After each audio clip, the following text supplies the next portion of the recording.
বিসমিল্লাহির রহমানির রহিম। প্রিয় দেশবাসী, আসসালামু আলাইকুম। এবার এক অবর্ণনীয় পরিস্থিতির মধ্যে দিয়ে আপনারা পালন করলেন পবিত্র রমজান। দীর্ঘ এক মাস সিয়াম সাধনার পর পবিত্র ঈদ উল ফিতর। বক্তব্যের শুরুতেই আমি সবাইকে জানাচ্ছি ঈদ উল ফিতরের শুভেচ্ছা। যদিও এবারের ঈদে অনেকের ঘরেই থাকছে না ঈদ উৎসবের আমেজ। মরণঘাতী করোনা ভাইরাসের হানায় অনেকেই হারিয়েছেন প্রিয়জনকে। এরই ভিতর নানাভাবে ক্ষতিগ্রস্ত হয়েছেন বহু মানুষ। বহু স্বল্প আয়ের মানুষ চাকরি হারিয়েছেন। বহু অল্প আয়ের ব্যবসা বাণিজ্যের ব্যবসায়ীরা হারিয়েছেন তাদের ব্যবসা বাণিজ্য। অপরদিকে ক্ষমতাসীন অপশক্তির গুম, খুন, অপহরণ আর জেল জুলুম অনেক পরিবারকে দিয়েছে নিঃস্ব করে। এমন হৃদয় বিদারক পরিবেশের মধ্যে দিয়ে কাটছে মানুষের অনিশ্চিত প্রহর।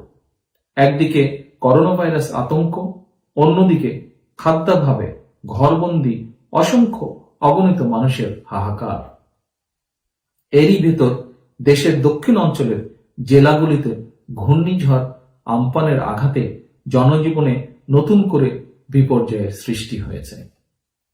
এমন অমানবিক পরিস্থিতি মোকাবেলায় সময়ের দাবি হল দলীয় রাজনৈতিক স্বার্থের ঊর্ধ্বে উঠে দল, মত, ধর্ম, বর্ণ নির্বিশেষে একে অপরের প্রতি সহানুভূতি ও সহমর্মিতা প্রদর্শন।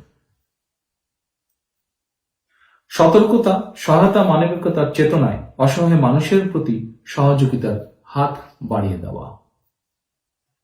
বিশ্বের প্রতিটি দেশ, প্রতিটি মানুষ এক কঠিন সময় পার করছে।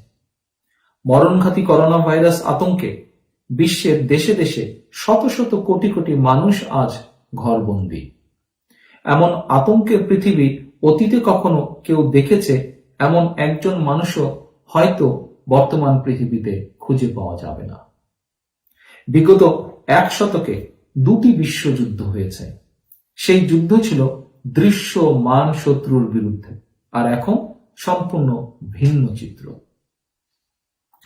প্রিয় দেশবাসী, এক অদৃশ্য শত্রুর মোকাবেলায় প্রতিটি দেশ নিজেদের মতো করে প্রস্তুতি নিয়েছে।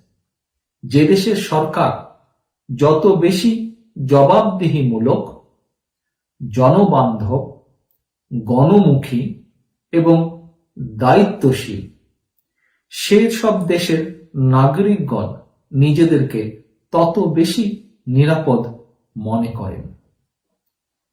কিন্তু বাংলাদেশের বর্তমান সরকার জবাবদিহিমূলক কিনা, কিংবা করোনা ভাইরাস মোকাবেলায় কতটা প্রস্তুত, এ নিয়ে নাগরিকদের মনে রয়েছে এক বিরাট প্রশ্ন।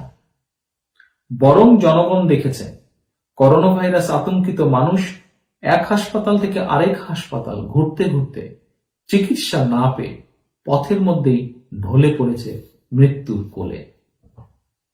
এর আগে গত 24শে মার্চ আমি করোনা পরিস্থিতি মোকাবেলা নিয়ে বেশ কয়েকটি প্রস্তাব উপস্থাপন করেছিলাম। পরিস্থিতির ভয়াবহতা উপলব্ধি করে আমি স্পষ্ট করে বলেছিলাম, দেশের এই সংকটময় পরিস্থিতিতে দেশ এবং জনগণের স্বার্থে সবাইকে যে কোনো মূল্যে ঐক্যবদ্ধভাবে ভূমিকা রাখতে হবে। এটি সময়ের দাবি। প্রিয় দেশবাসী, বর্তমানে দেশের কোটি কোটি পরিবারে অসংখ্য মানুষের দিন কাটছে অর্ধাহার অনাহারে। ক্ষুধার যন্ত্রণায় করোনা ভাইরাস সংক্রমণের ভীতি উপেক্ষা করেও এক মুঠো খাবারের দাবিতে অসহায় মানুষ নেমে আসছে রাজপথে। বাড়ছে বুভুক্ষ মানুষের হাহাকার। দেশে চলছে নীরব দুর্ভিক্ষ পরিস্থিতি। এমন পরিস্থিতিতেও সারা দেশে ক্ষমতাসীন দলের নেতাকর্মীরা মেতেছে ত্রাণের চাল চুরির উৎসবে। নানা কৌশলে আত্মসাৎ করেছে অসহায় মানুষদের জন্য বরাদ্দ সরকারি টাকা। সরকারিভাবে গরিব কৃষকদের কাছ থেকে ধান ক্রয়ের জন্য করা তালিকাতেও চলছে জালিয়াতি। মানুষের এমন ঘোর বিপদকালেও ক্ষমতাসীন দলের নেতাকর্মীদের চুরি দুর্নীতি প্রমাণ করে এই দল এবং সরকার এখন সম্পূর্ণভাবে লুটেরা পরিবেষ্টিত। ক্ষমতাসীনদের দাবি, গত এক দশকে তারা নাকি বাংলাদেশকে বিশ্বের কাছে একটি মডেল রাষ্ট্র হিসাবে উপস্থাপন করেছে। তবে করোনার করাল গ্রাস যখন মানুষকে মানবিক হতে শিখিয়েছে, ঠিক সেই সময়টিতে বাংলাদেশে যখন গরিব মানুষের ত্রাণ চুরির কারণে আন্তর্জাতিক মিডিয়ার সংবাদ শিরোনাম হয়, তখন নাগরিকদের মনে প্রশ্ন জাগে, বাংলাদেশ কাদের কাছে, কিসের মডেল? চাল চুরি নাকি গরিবের ত্রাণ চুরি?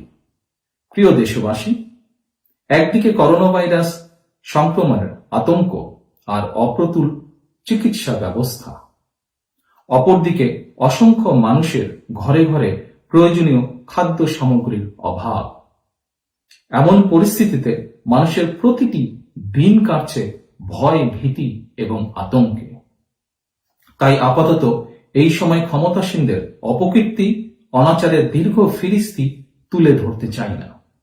তবে লকডাউনের এই দুঃসময়টিতে মানুষের যখন অর্থনৈতিক সহায়তার ভীষণ প্রয়োজন, তখন ক্ষমতাসীনদের কয়েকটি মেগা লুটপাটের ঘটনা উল্লেখ না করলেই নয়। গত এক দশকে দেশ থেকে পাচার হয়ে গেল প্রায় 9 লক্ষ কোটি টাকা। বাংলাদেশ ব্যাংকের রিজার্ভ ফান্ড থেকে লোপাট হয়ে গেল 800 কোটি টাকারও বেশি। বাংলাদেশে এই মুহূর্তে খেলাপি ঋণের পরিমাণ প্রায় 1 লক্ষ কোটি টাকা। সরকারের প্রশ্রয় কয়েকটি ব্যাংকের মূলধন পর্যন্ত হজম করে ফেলা হয়েছে। শেয়ার বাজারের শত শত কোটি টাকা যারা লুট করেছে, তারা সম্পূর্ণভাবে ধরাছোঁয়ার বাইরে। খোদ সরকারি পৃষ্ঠপোষকতায় লুটেরা দল এভাবে দেশের লক্ষ লক্ষ কোটি টাকা পাচার, লোপাট আর লুটপাট করার সুযোগ না পেলে জনগণকে হয়তো বর্তমানে অর্ধাহার অনাহারে দিন কাটাতে হতো না। ক্ষমতাসীনরা ক্ষমতায় থাকার জন্য দুর্নীতি, ক্ষমতা রাখার জন্য দুর্নীতি, ক্ষমতা দীর্ঘায়িত করতে দুর্নীতি, এইভাবে প্রতিটি পদে পদে দুর্নীতির মাধ্যমে সরকার দৃশ্যত দুর্নীতিকে নীতি হিসাবে গ্রহণ করেছে। প্রতিবাদী জনগণের পেছনে র্যাব পুলিশ লেলিয়ে দিয়ে ক্ষমতাসীনরা এতদিন যে কোনো ঘটনা ধামাচাপা দেওয়ার চেষ্টা করত, কিন্তু র্যাব পুলিশ দিয়ে করোনা ভাইরাস মোকাবেলা সম্ভব নয়। ফলে বর্তমান জাতীয় সংকটকালে প্রতিটি ক্ষেত্রেই ক্ষমতাসীনদের অযোগ্যতা আর ব্যর্থতা স্পষ্ট হয়ে উঠেছে। সারা দেশে অসহায় ও সুবিধা বঞ্চিত মানুষদেরকে নগদ অর্থ সহায়তা প্রদান এবং ত্রাণের চাল ও খাদ্য সামগ্রী বিতরণের দায়িত্ব সেনাবাহিনীকে দেওয়ার জন্য আমরা বিএনপির পক্ষ থেকে আহ্বান জানিয়েছিলাম। কিন্তু সেনাবাহিনীকে দায়িত্ব না দিয়ে ক্ষমতাসীনরা গরিব মানুষের জন্য সরকারিভাবে বরাদ্দ করা নগদ অর্থ সহায়তা, টাকা এবং ত্রাণের চাল বিতরণের দায়িত্ব তুলে দিয়েছে আওয়ামী লীগের স্থানীয় নেতাদের হাতে। ফলে গরিব মানুষের জন্য দেওয়া ত্রাণের চাল এখন পাওয়া যাচ্ছে আওয়ামী লীগের নেতাদের গুদামে, পুকুরে কিংবা খাটের নিচে। ত্রাণ চোর থেকে চাল চোর, সেই একই চক্র, সেই একই দল, সেই একই কাহিনী, সেই একই বাহিনী। প্রিয় দেশবাসী, প্রতিটি দেশ করোনা ভাইরাসে আক্রান্ত। করোনা ভাইরাসের চিকিৎসায় এখন পর্যন্ত বিশ্ব স্বীকৃত কোনো মেডিসিন আবিষ্কৃত হয়নি। এই অবস্থায় সব দেশই করোনা ভাইরাস মোকাবেলায় প্রতিরোধমূলক ব্যবস্থাকে অগ্রাধিকার দিচ্ছে। প্রতিদিন বেশি সংখ্যক মানুষকে টেস্টের আওতায় এনে করোনা উপসর্গ থাকলে আগেভাগে আইসোলেশনে নেওয়া কিংবা প্রয়োজনীয় ব্যবস্থা গ্রহণকে অন্যতম সাফল্য বলে মনে করা হচ্ছে। অথচ বাংলাদেশের চিত্র ঠিক উল্টো। মানুষ নিজ উদ্যোগে করোনা ভাইরাস পরীক্ষা এবং করোনা চিকিৎসা করাতে গিয়েও নানা বিড়ম্বনার শিকার হচ্ছেন। অনেকেই বলছেন বেশি সংখ্যক মানুষকে টেস্ট করলে বেড়ে যাবে শনাক্ত হওয়া করোনা ভাইরাস আক্রান্ত রোগীর সংখ্যা। এ কারণে অধিক সংখ্যক মানুষকে টেস্টের আওতায় আনা হচ্ছে না। সুতরাং সক্ষমতা না থাকায় অধিক হারে করোনা টেস্ট করানো যাচ্ছে না, নাকি এর পেছনে সরকারের অন্য কোনো উদ্দেশ্য আছে, এটি স্পষ্ট হওয়া প্রয়োজন।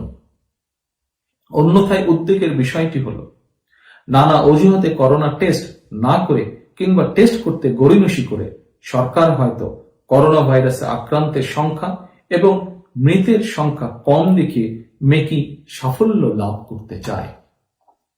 কিন্তু এর পরিণতি হতে পারে হিতে বিপরীত। তাই দেশ এবং জনগণের স্বার্থে আমি এ বিষয়ে সরকারকে সতর্ক করে দিয়ে বলতে চাই, করোনা ভাইরাসে আক্রান্ত ও মৃতের সংখ্যা কম দেখিয়ে নিজেদের কাগজে সাফল্য দেখানোর যে জরুরি করোনা ভাইরাস টেস্ট নিয়ে দেশে বিদেশে বাংলাদেশের বিশ্বাসযোগ্যতা অর্জন। কারণ গ্লোবাল ভিলেজের এই সময় করোনা টেস্টের ব্যাপারে আন্তর্জাতিক বিশ্বে বাংলাদেশের বিশ্বাসযোগ্যতা হারালে ভবিষ্যৎ নাগরিকদেরকে অত্যন্ত চড়া মূল্য দিতে হতে পারে। নাগরিকদের স্বাস্থ্য নিরাপত্তার ক্ষেত্রে দেশে যেমন ভয়ঙ্কর অবস্থার সৃষ্টি হতে পারে, অদূর ভবিষ্যতে আমাদের নাগরিকদের বিদেশের শ্রম বাজারে থাকা না থাকার বিষয়টিও অনেকটাই নির্ভর করবে সরকার করোনা ভাইরাস পরিস্থিতি কিভাবে মোকাবেলা করছেন তার উপর। বিশ্বের প্রভাবশালী দেশের করোনা ভাইরাস পরিস্থিতির সঙ্গে তুলনা করে সরকার নিজেদের সাফল্য জাহির করতে চাইলেও দলে দলে কূটনীতিকরা কেন ঢাকা ছাড়ল, বিষয়টি গুরুত্বের সঙ্গে ভেবে দেখা প্রয়োজন। দেশের ৬৮টি কারাগারে লক্ষাধিক মানুষ বন্দী। ধারণ ক্ষমতার চেয়ে কয়েক গুণ বেশি বন্দীর বসবাস হয়। কারাগারগুলো করোনা ভাইরাসের হটস্পটে পরিণত হওয়ার সম্ভাবনা প্রবল। ইতিমধ্যে করোনা ভাইরাসে আক্রান্ত হয়ে বন্দীর মৃত্যু হয়েছে। আক্রান্ত হয়েছেন কারারক্ষী সহ আরো কয়েকজন। কক্সবাজারের রোহিঙ্গা ক্যাম্পেও হানা দিয়েছে করোনা। এসব খবর অত্যন্ত উদ্বেগজনক। তাই সরকারকে আবারও আহ্বান জানায়, দলীয় স্বার্থ কিংবা দোষারোপের রাজনীতি নয়। করোনা মোকাবিলায় দরকার সমন্বিত পদক্ষেপ। প্রয়োজন দেশে অগ্রাধিকার ভিত্তিতে করোনা টেস্টের সক্ষমতা বাড়ানো। প্রিয় দেশবাসী, দেশে বিদেশে রয়েছেন বিএনপি তথা বাংলাদেশ জাতীয়তাবাদী দলের লক্ষ লক্ষ নেতাকর্মী, কোটি কোটি সমর্থক, শুভাকাঙ্ক্ষী। গত এক যুগ ধরে সারা দেশে বিএনপি এবং অঙ্গ সংগঠনের অসংখ্য নেতাকর্মী ক্ষমতাসীন অপশক্তির গুম, খুন, অপহরণ, জেল, জুলুম, মিথ্যা মামলা ও হামলার শিকার হয়েছেন। মিথ্যা মামলার খরচ বহন করতে করতে হাজার হাজার পরিবার অর্থনৈতিকভাবে পঙ্গু হয়ে পড়েছে। গণতন্ত্র পুনরুদ্ধারের ধারাবাহিক সংগ্রামে অনেকেই হারিয়েছেন সহায় সম্পদ, তবে হারাননি মনোবল। নিজেরা নির্মম অমানবিকতার শিকার হয়েছেন, তবে হারাননি মানবতা।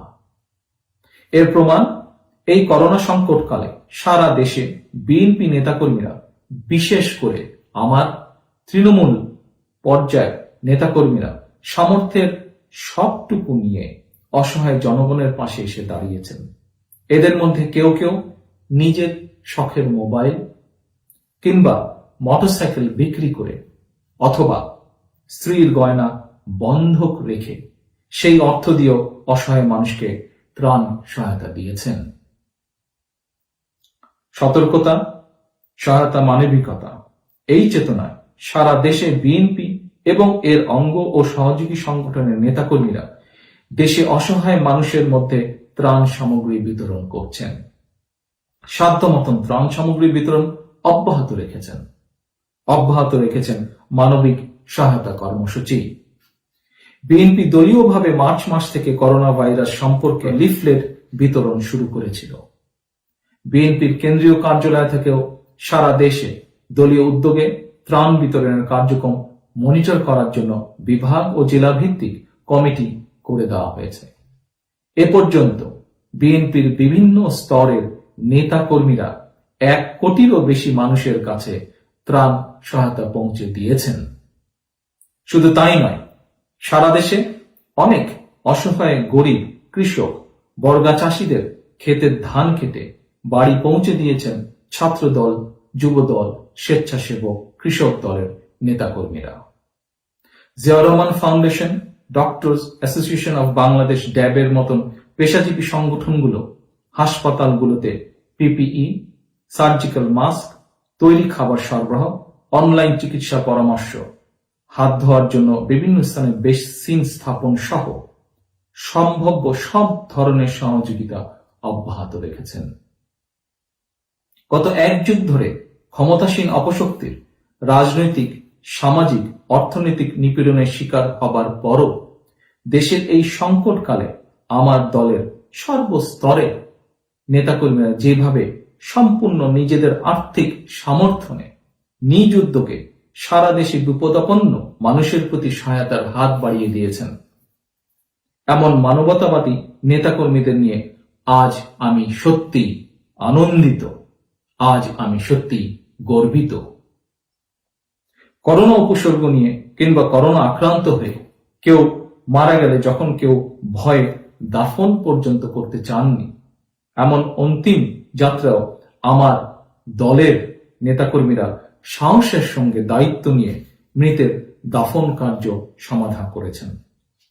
আমি বিশ্বাস করি, যে দলে এমন মানবিক বোধ সম্পন্ন নেতাকর্মী রয়েছেন, সেই দলটিকে কেউ দাবিয়ে রাখতে পারবেন না।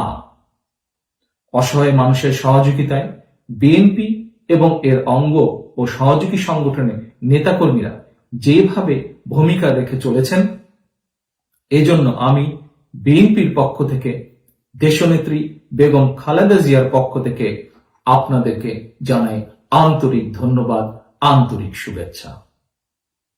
প্রিয় দেশবাসী, করোনা ভাইরাস মোকাবেলায় চিকিৎসক, নার্স, স্বাস্থ্যকর্মী যারা সাহসিকতার সঙ্গে সামনের কাতারে থেকে নেতৃত্ব দিচ্ছেন, তাদেরকে জানাই আন্তরিক শুভেচ্ছা, আন্তরিক অভিনন্দন। আগামী দিনগুলোতে তাদেরকে হয়তো আরো কঠিন পরিস্থিতি মোকাবেলার জন্য প্রস্তুত থাকতে হবে। তাদের এই সাহস ও এই ত্যাগ সারা বিশ্ব শ্রদ্ধার সাথে স্মরণ করছে এবং করবে। সবশেষে করোনা ভাইরাসে আক্রান্ত হয়ে যারা মৃত্যুবরণ করেছেন, আল্লাহর দরবারে তাদের মাগফিরাত কামনা করছি। যারা আক্রান্ত হয়েছেন, আল্লাহর দরবারে তাদের দ্রুত আরোগ্য কামনা করছি। ঘূর্ণিঝড় আমপানে যারা ক্ষতিগ্রস্ত হয়েছেন, তাদের প্রতি জানাই আন্তরিক সমবেদনা। মহান আল্লাহর কাছে প্রার্থনা, তিনি আমাদেরকে এই সকল বিপদ থেকে উদ্ধার করবেন। বাংলাদেশ জিন্দাবাদ, বাংলাদেশ জাতীয়তাবাদী দল জিন্দাবাদ। আল্লাহ হাফেজ।